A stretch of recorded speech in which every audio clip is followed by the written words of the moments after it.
Hello everyone, आज हम comparative politics के कुछ प्रीवियस ईयर क्वेश्चंस और कुछ मोस्ट इम्पॉर्टेंट क्वेश्चन देखेंगे।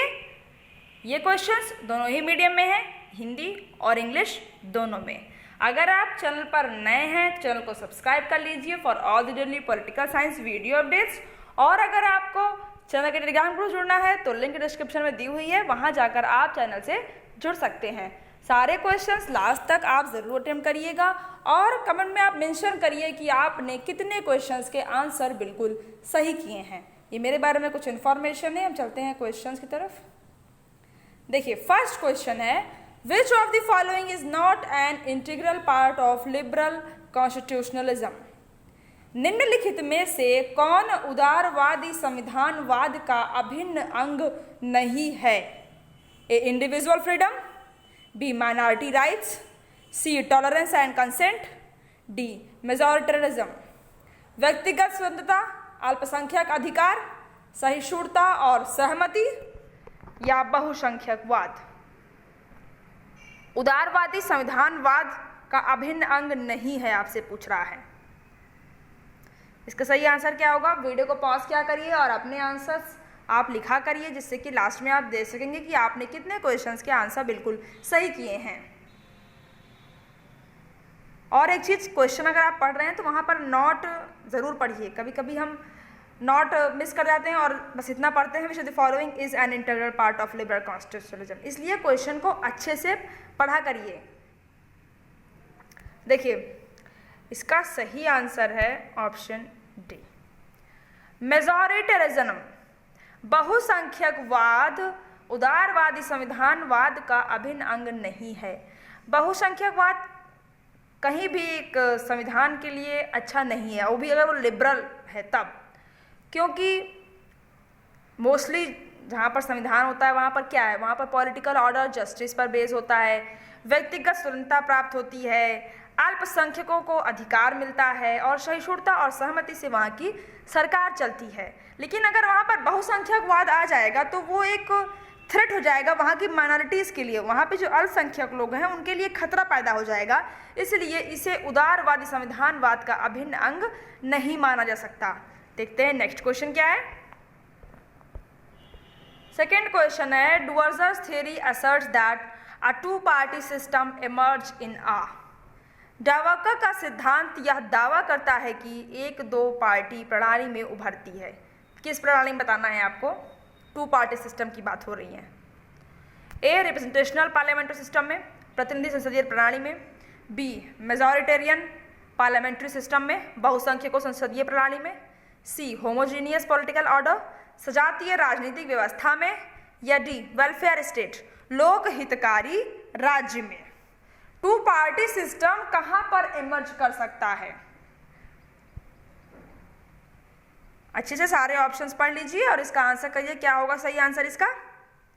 देखिए, इसका करेक्ट आंसर है option B, majoritarian parliamentary system. बहुसंख्यकों संसदीय प्रणाली में ही टू पार्टी सिस्टम इमर्ज कर सकता है, क्योंकि इस तरह क्या है कि जो वीक पार्टीज़ हैं वो नहीं आ पाएंगी सरकार में, वो कोalition नहीं बना पाएंगी अगर वहाँ पे मेजॉरिटेरियन पार्लियामेंट्री सिस्टम है तब। तो इसलिए वहाँ पर सिर्फ दो पार्टीज़ ही रह सकती हैं। वीक पार्टियाँ वहाँ पर ना जीत पाएंगी, ना फिर वहाँ पे गवर्नेंस को इन्फ्लुएंस कर पाएंगी। इसलिए ज़रूरी है, अगर दो पार्टी प्रणाली सबसे ज़्यादा इमर्ज कहाँ करती है तो वो बहुसंख्यक संसदीय प्रणाली में ही हो सकता है। देखते हैं नेक्स्ट क्वेश्चन क्या है। थर्ड क्वेश्चन है, environmental green parties originated from. पर्यावरण हरी पार्टियों की उत्पत्ति, आप ग्रीन पार्टी समझिए।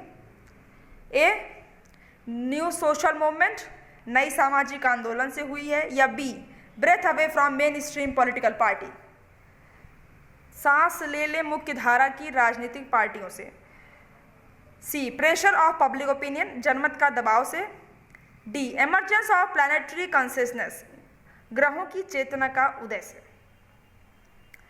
देखिए, क्वेश्चंस हिंदी और इंग्लिश में इसीलिए रहते हैं कि अगर आपको कोई प्रॉब्लम हिंदी में आ रही है तो आप इंग्लिश पढ़ लिया करिए, और अगर इंग्लिश में कोई प्रॉब्लम आ रही है तो आप हिंदी पढ़ लिया करिए। कभी कभार वो इंग्लिश का हिंदी में कुछ और मीनिंग निकाल देता है।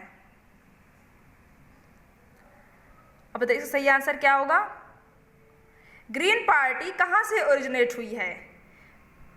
मेन स्ट्रीम पॉलिटिकल पार्टी से बिल्कुल अलग होकर के, या फिर पब्लिक ओपिनियन के प्रेशर से ये डेवलप हुई है? देखिए इसका सही आंसर है ऑप्शन ए। ये प्रीवियस ईयर क्वेश्चन है और ग्रीन पार्टी पर मैंने एक और क्वेश्चन इसके पहले करवाया हुआ है, तो ग्रीन पार्टी एक इम्पॉर्टेंट टॉपिक आपके एग्जाम के लिए हो सकता है।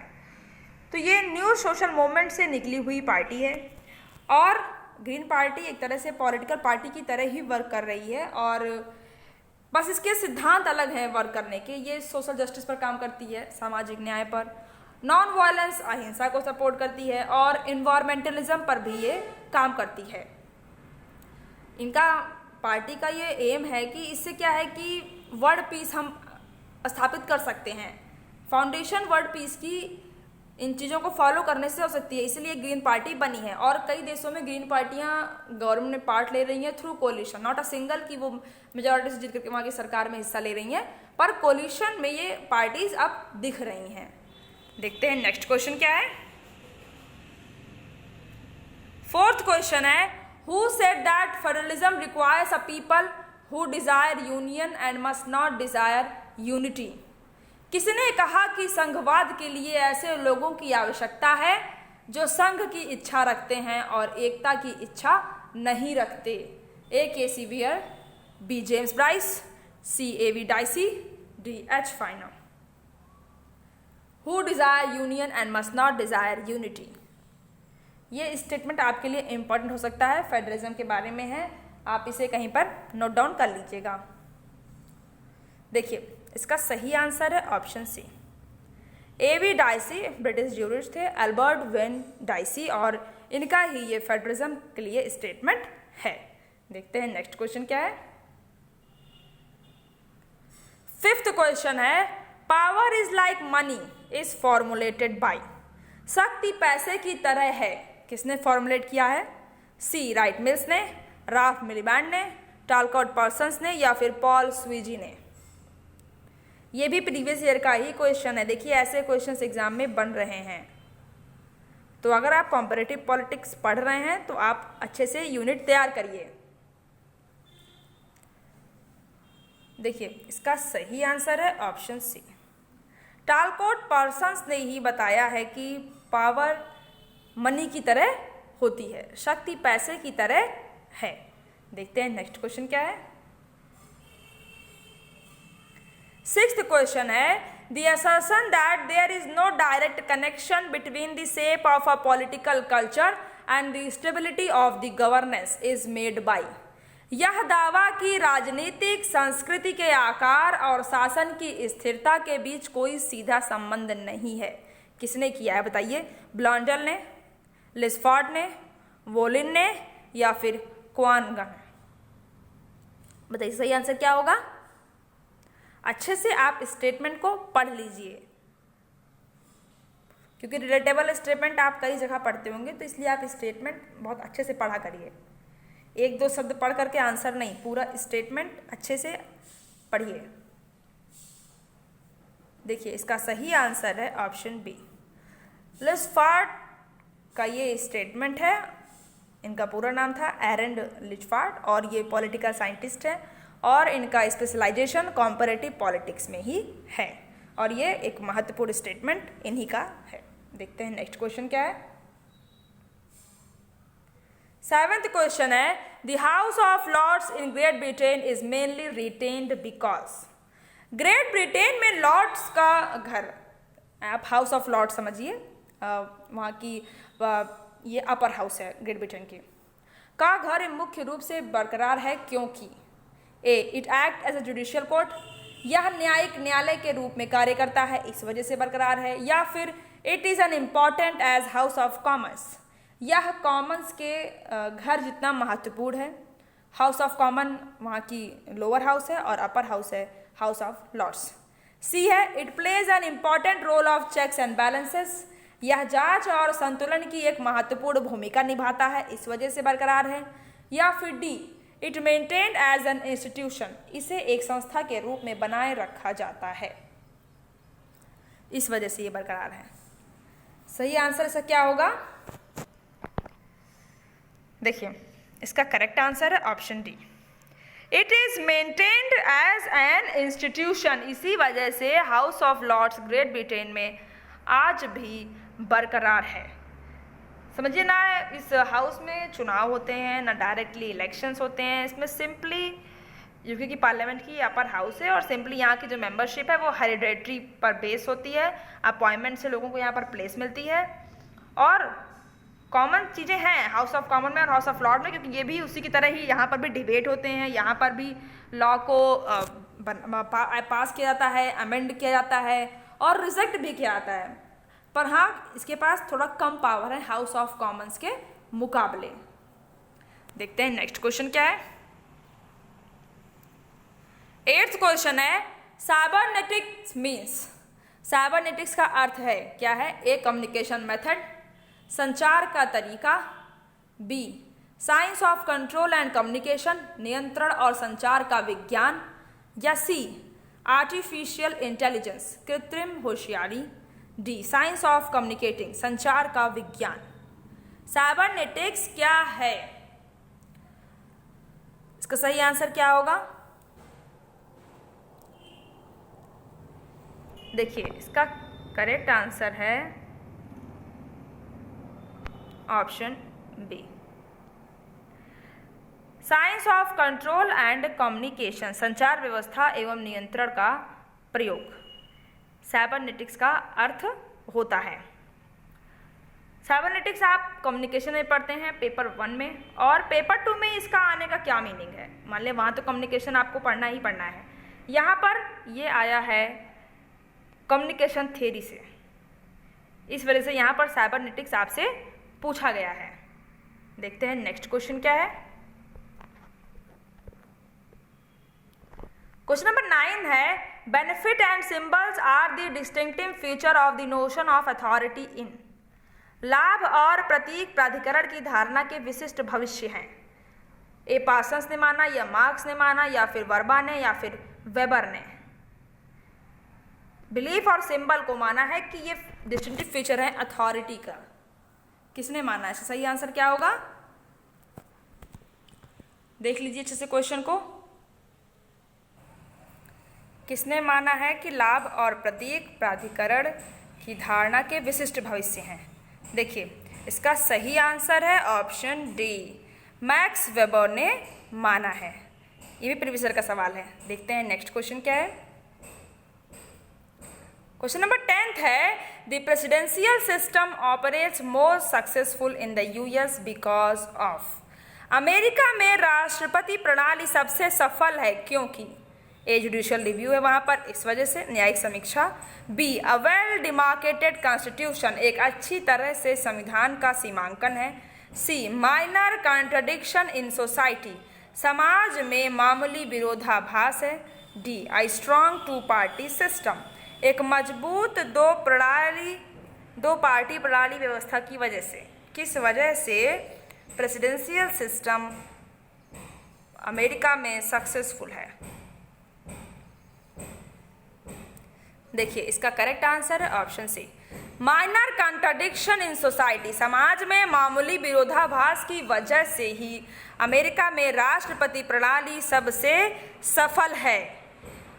प्रेसिडेंशियल सिस्टम अगर आप देखें तो डेमोक्रेसी में बेटर होता है पार्लियामेंट्री सिस्टम से ज़्यादा। क्यों?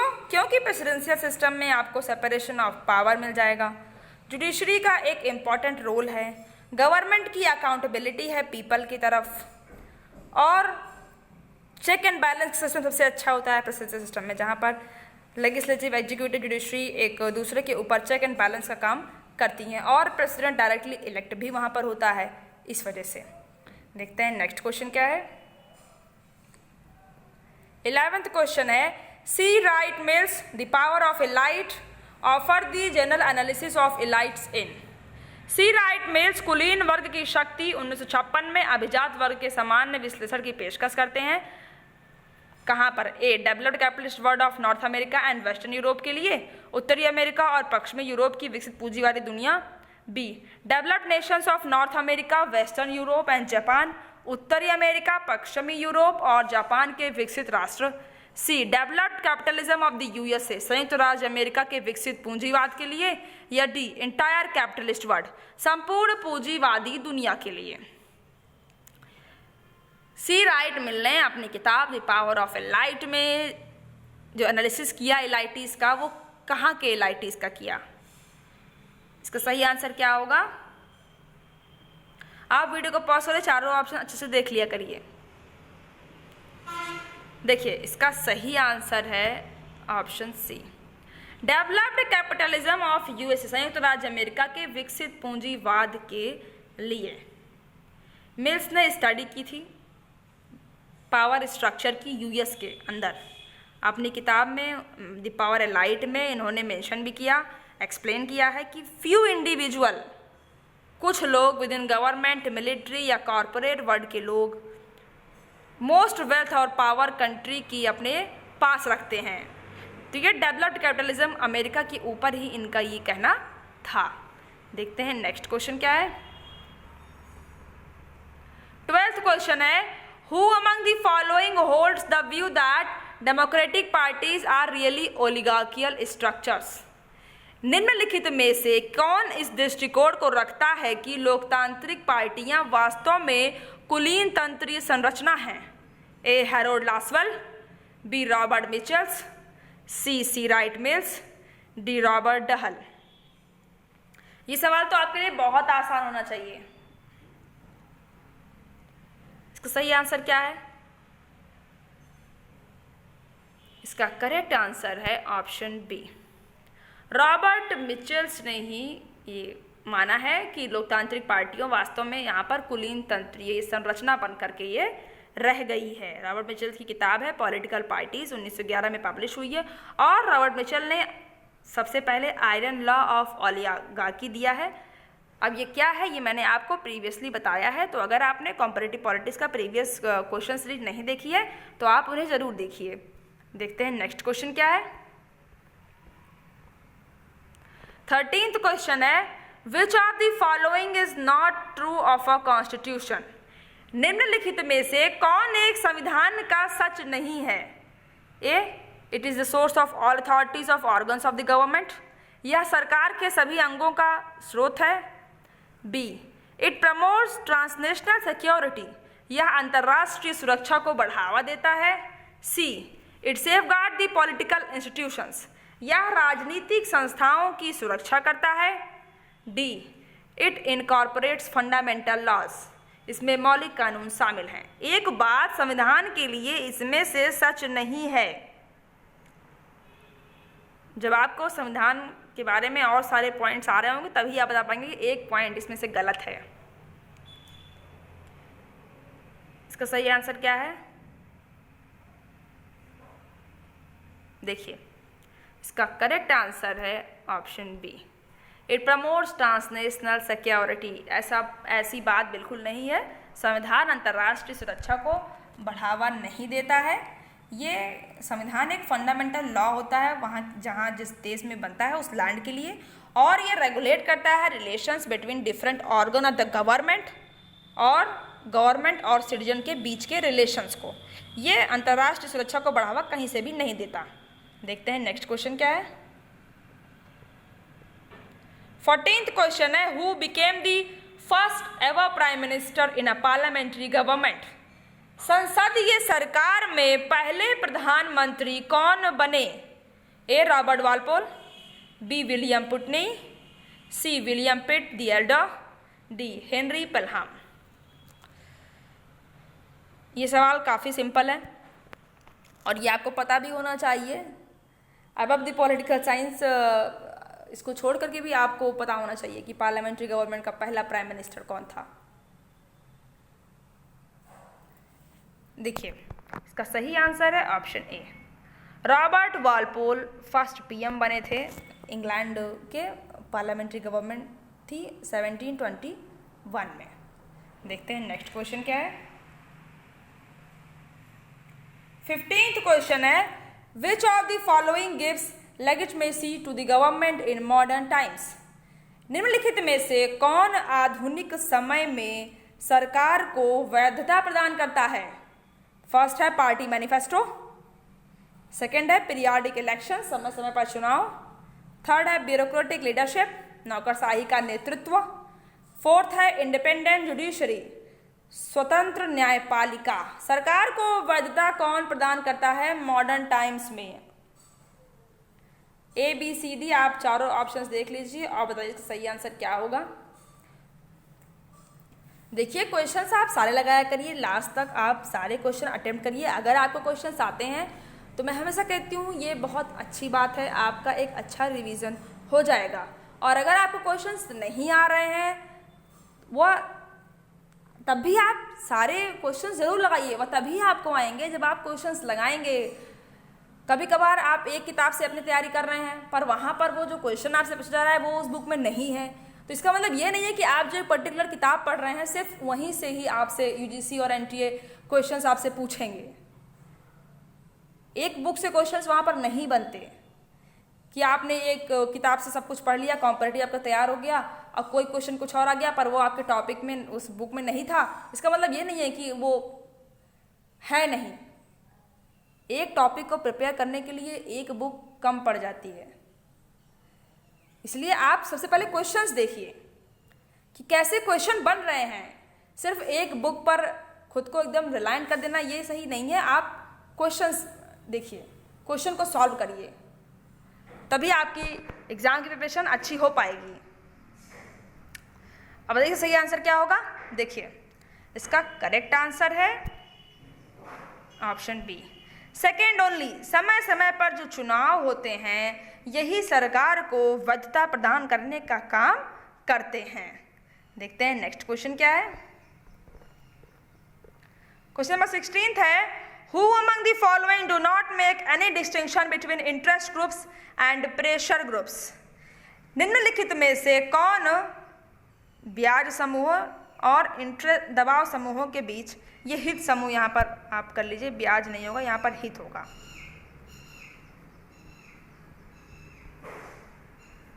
हित समूहों और दबाव समूहों के बीच कोई अंतर नहीं करता है। कौन? फर्स्ट है जीन ब्लॉन्डल, सेकेंड है मायरोन विनर, थर्ड रॉबर्ट सी बोन, फोर्थ है जेम्स कोलमैन। केवल फोर्थ होगा या फिर फर्स्ट एंड फोर्थ दोनों थिंकर हैं, या फर्स्ट एंड सेकेंड हैं, या फिर सेकेंड एंड थर्ड हैं। कौन है जो हित समूह और दबाव समूह में कोई अंतर नहीं करता? कौन करता है ये आपसे नहीं पूछ रहा कि हो सकता है उसमें बहुत सी संख्या में लोग हों, पर कौन नहीं करता, एक्सेप्शन के हिसाब से एग्जाम में पूछे जाते हैं। देखिए इसका सही आंसर है option A, only fourth. James Coleman interest group में और प्रेशर ग्रुप में डिस्टिंक्शन नहीं करते हैं। James Samuel Coleman American sociologist थे। देखते हैं नेक्स्ट क्वेश्चन क्या है। क्वेश्चन नंबर 17 है, according to whom the system is made up of many elements, hence the prevalence is found in it। किसके अनुसार व्यवस्था अनेक अवयवों से मिलकर बनी होती है इसलिए इसमें व्यापकता पाई जाती है। ए डेविड ईस्टन के अनुसार, या फिर आलमंड एंड पावल के अनुसार, या फिर कार्ल ड्यूश के अनुसार, या फिर डाइसी के अनुसार। इसका आंसर क्या होगा?